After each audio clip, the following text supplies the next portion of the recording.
Who am I? How to answer this question? We all have a machine running in our heads, but who controls it? Or does it control us? Eliezer Jatkowski, an expert in artificial intelligence, wrote, "You are not the one who speaks your thoughts. You are the one who hears them." Quote. But what if this voice in my head is not alone?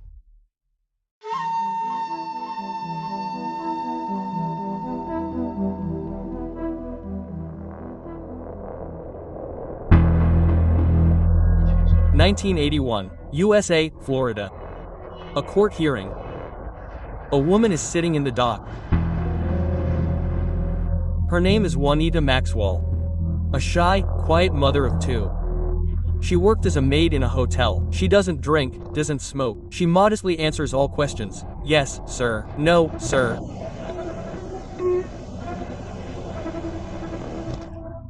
Friends describe her as a kind woman who sometimes talks, cries, and even sleepwalks. She sits with her head down shamefully. She is accused of crushing lamps and the skull of a defenseless old woman in the hotel where she worked. The old woman, Mrs. Kelly, was beaten, bitten, and strangled. Maxwell was arrested when they found scratches on her face and the murder victim's blood on her shoe. However, she did not admit guilt and says that she has no idea what happened. And then, right in the courtroom, a psychiatrist approaches Juanita Maxwell. He performs some manipulations, says something to her, and Juanita Maxwell disappears.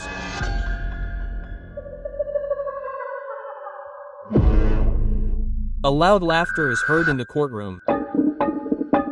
Her gaze has changed. Now she looks directly into the eyes of the judge. She answers questions loudly and confidently. She even seemed a little pleased with what had happened. When asked who she was, she replied that she was a childhood friend of Mrs. Maxwell.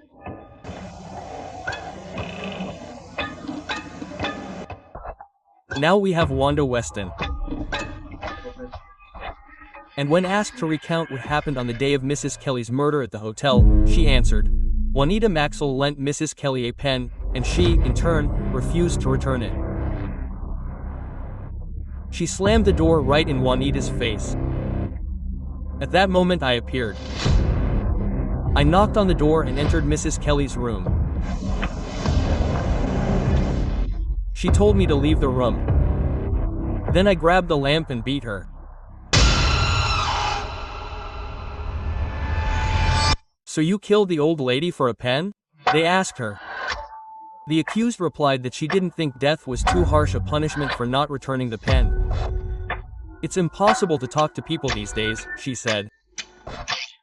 Later, the judge in this case says, "This is the strangest thing I've seen in a courtroom." This was a meek woman who suddenly burst into a fit of laughter and calmly talked about murder. Yes, Wanda confessed to the murder. And yes, Wanda and Maxwell are the same person. We have a unique device in our heads. And what's most interesting is that it seems not fully understood. That is, we flew into space, built machines, but what goes on in our heads, it's not entirely clear. Everything we see, hear, feel, these are just sensory signals to our brain. That is, you are watching this video, these are signals from the eye to the brain.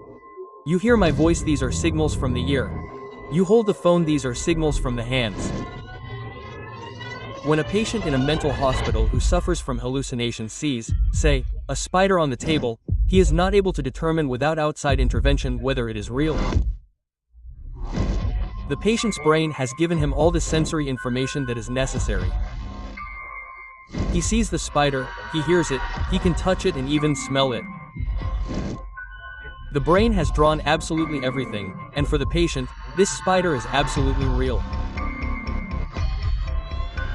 So the question is, how sure can you be that the phone in your hand is real? The term, split personality, itself is not entirely correct. It is not used in psychotherapy. And they say that dissociative identity disorder is a chronic disease that is still not fully understood. It can develop as a defense mechanism of the psyche, a natural reaction to traumatic events often experienced in childhood. That is, a person simply wants to escape from reality, forming a new self.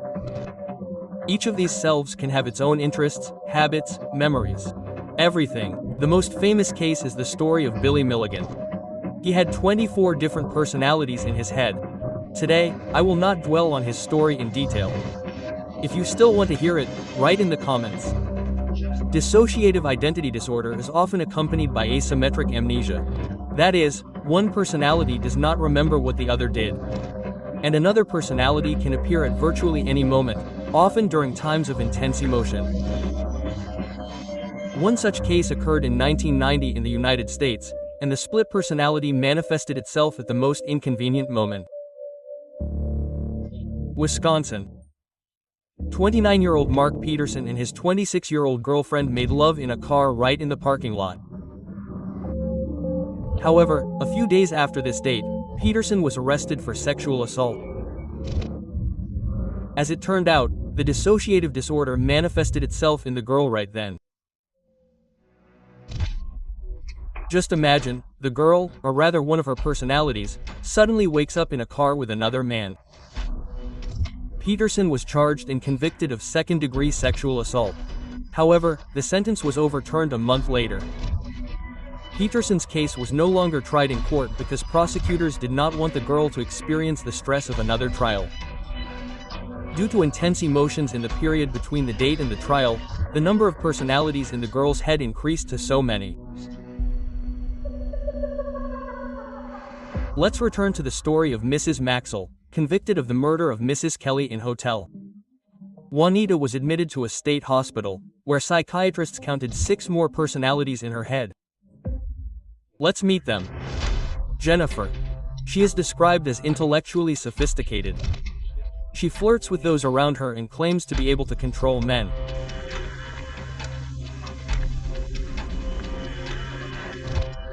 Linda tends to be pragmatic and political. A tough and sarcastic woman with a combative nature.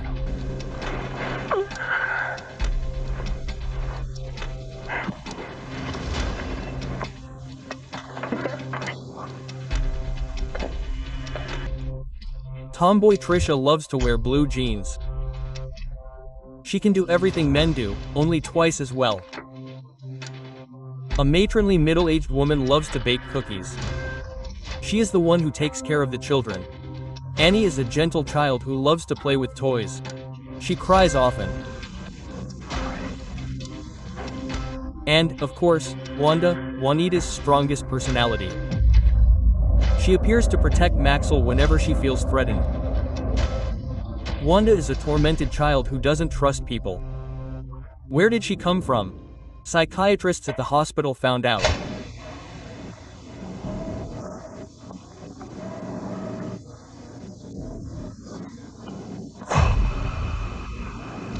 Juanita's mother was an alcoholic who abused her, and she had a fight with her stepfather. When Juanita was 12, her mother tried to strangle her with a belt. That night, when her mother was asleep, Juanita took a rope and snuck into her room to get revenge.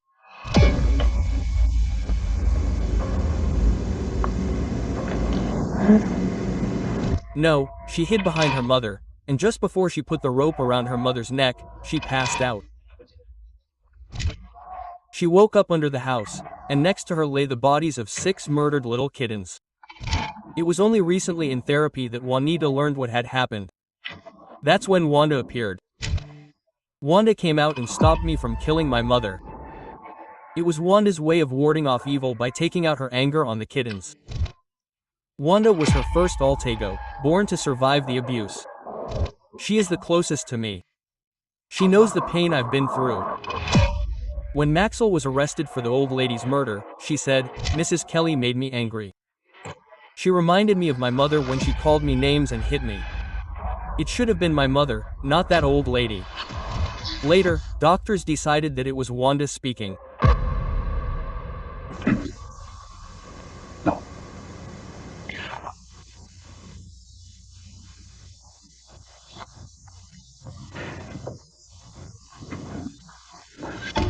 Oliver Sacks, an American neurologist who wrote an entire book describing the strange malfunctions of our brain. The man who mistook his wife for a hat. He named the book after one patient. A man and his wife were sitting in a doctor's office. The wife was describing her husband's problem, but the doctor didn't quite understand what he was dealing with. And then, when the couple was getting ready to leave, the man literally mistook his wife for a hat. He tried to grab it by the head and put it on. He had no vision problems. He was an educated intellectual man who studied music and taught music. For a long time, he ignored his oddity, and people around him simply thought it was all a stupid joke. The man simply couldn't recognize things when he looked at them. When a glove was lying on the table, he simply imagined some mass of leather or fabric, but he couldn't imagine that it was a glove. Moreover, in all other aspects of his life, the man was completely normal. Moreover, he played chess well, he drew well, but the sensory signals in his brain did not seem to form a coherent picture. Juanita was treated in a mental hospital and considered it rather useless. According to her, they simply pumped her with tranquilizers. However, when she was released in 1987, Maxwell said that she thought her personalities had disappeared. This was not true. The personalities were simply hidden. She was soon apprehended. She robbed 2 banks. She says she does not remember committing the crime. She said that this Wanda was trying to get money to take care of the children. When Linda, one of Maxwell's personalities, was asked how she was released from the hospital, she replied, "We just gave the doctors what they wanted. They wanted us to go away, and we did." Mental health counselors tried to help Max gain so-called co-awareness. They talked to all of Max's personalities, recorded them on tape, and played them back to Juanita. It was like group therapy with a whole group of people, only in one body. Juanita ignored her personalities all her life. Now she communicates with them. According to psychiatrists, this is the first step towards treatment. Now I become part of the group. Before, I thought they were monsters. Now that I get to know them, I realize they're not so bad. The question, is Wanda so bad as to keep all of Juanita's personalities behind bars remains open? Our brain consists of 2 hemispheres, left and right. The left is logic and speech, the right is creativity. And these hemispheres work together. But there are cases when this connection is disrupted. The right hemisphere acts contrary to the wishes of the left. For example, a man wants to hug his wife, but his left hand, which is controlled by the right hemisphere, pushes her away. There is also a known case where a man could not fall asleep because he was afraid that one of his hands would strangle him in his sleep. These cases are called split brain cases.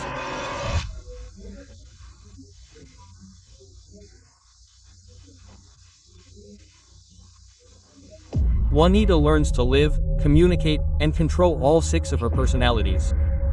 But there are stories when a person never remembers their second self.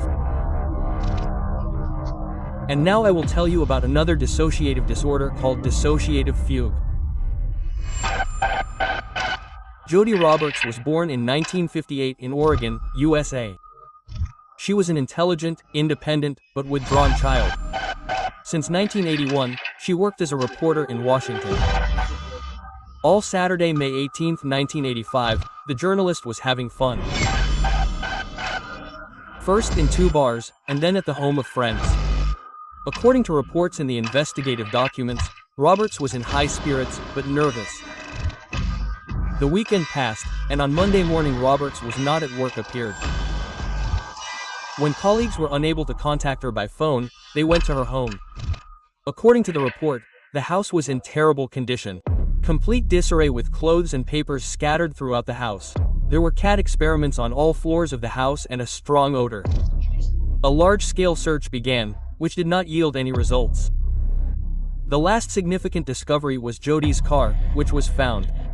It was in the same disarray as the apartment. But nothing was found that could indicate Jody's current whereabouts. Jody Roberts disappeared, and after some time, the search was called off. 12 years later, in February of 1997, Sheriff Harry Smith was reviewing old cases. He came across information about Jody Roberts. He posted it on a missing persons website, and soon received a call.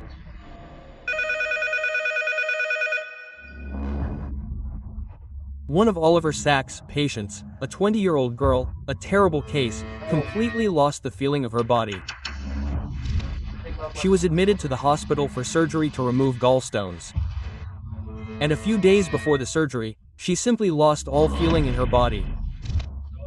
The situation worsened with each passing day, and soon she was completely paralyzed. Studies showed that her brain simply stopped receiving signals from her limbs at some point. But that's not all, because later this began to lead to her losing her own self. The human body is not just some kind of shell. It is part of our self-awareness and self-definition. So, this girl lost this part of herself completely. The caller said he recognized the woman in the photo. And the truth that emerged was amazing. She was found 12 years later.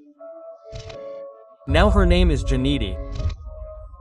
She lives in a small town in Alaska, is married, raising 4 children, and makes a living creating websites. When the police came to her, she told her what happened to her. She doesn't remember anything before May 25, 1985. She doesn't remember who she is. She doesn't remember her parents. Nothing. May 25th, aimlessly a girl wandering through a shopping mall was stopped by a security guard. The mall was in Colorado, 2,700 kilometers from Jody's home. She had only her car keys and 1 book on her. She couldn't tell anything about herself. She was placed in a psychiatric hospital, where doctors tried to restore her memory, but they were unsuccessful. After several months, the patient was discharged without significant improvement. She was given new documents in the name of Jane D. Jane, completely unconscious, went to live in a small town in Alaska. There she met a local fisherman and married him. In 1991, they had twin girls, and 3 years later, 2 more twins. Jane studied to be a programmer and later opened her own website development company.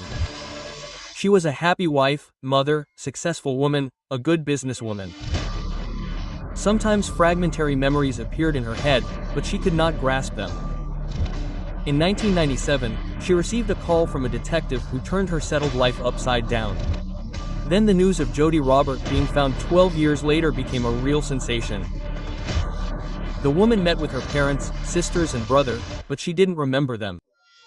Jody had to get to know them all over again. She didn't change her documents. She still lives under the name Jane D. What happened to her then, in May of 1985, remains a mystery. An amazing incident happened to a patient, Mrs. O. One day, she woke up to the sound of very loud Irish music. She got up and started looking for the source of the noise and was horrified to find that no matter where she went in the house, the music sounded equally loud. At some point, she realized that the music was playing in her head. She is 88 years old.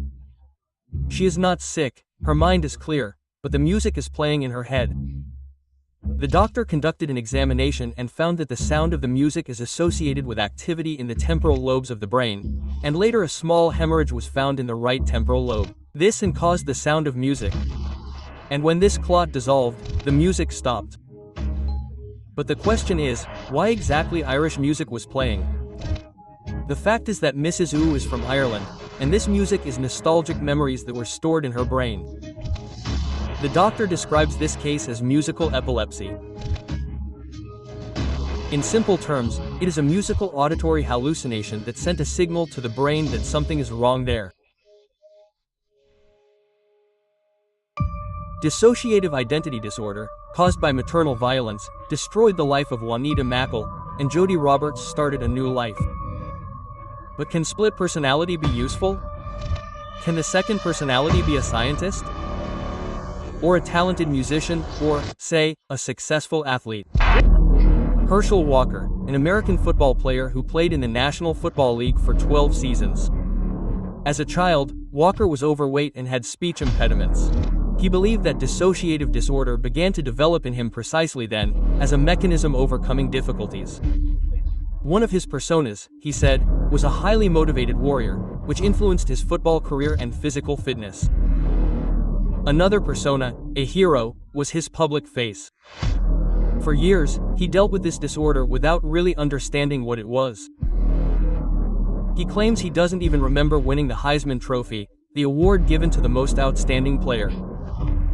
After Walker retired from football, his personalities began to blend. He became depressed, and his wife left him after he held a gun to her head. It was then that Walker sought treatment, who diagnosed him with dissociative identity disorder.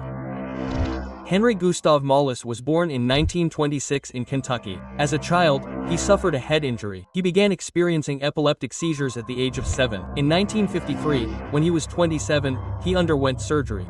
Epilepsy disappeared. But the most interesting thing is what happened to the guy next. Henry stopped remembering everything that happened to him after the operation. Everything that happened before 1953 was firmly entrenched in his head. But everything that happened afterward lingered in his head for no more than 2 minutes. He completely lost short-term memory. He greeted the same people every day, each time sincerely believing that he was seeing them for the first time. Henry found himself in a real Groundhog Day. He sincerely believed that he was 27 years old. And today is the very day after the operation. Every day, and true horror gripped Henry when he looked in the mirror.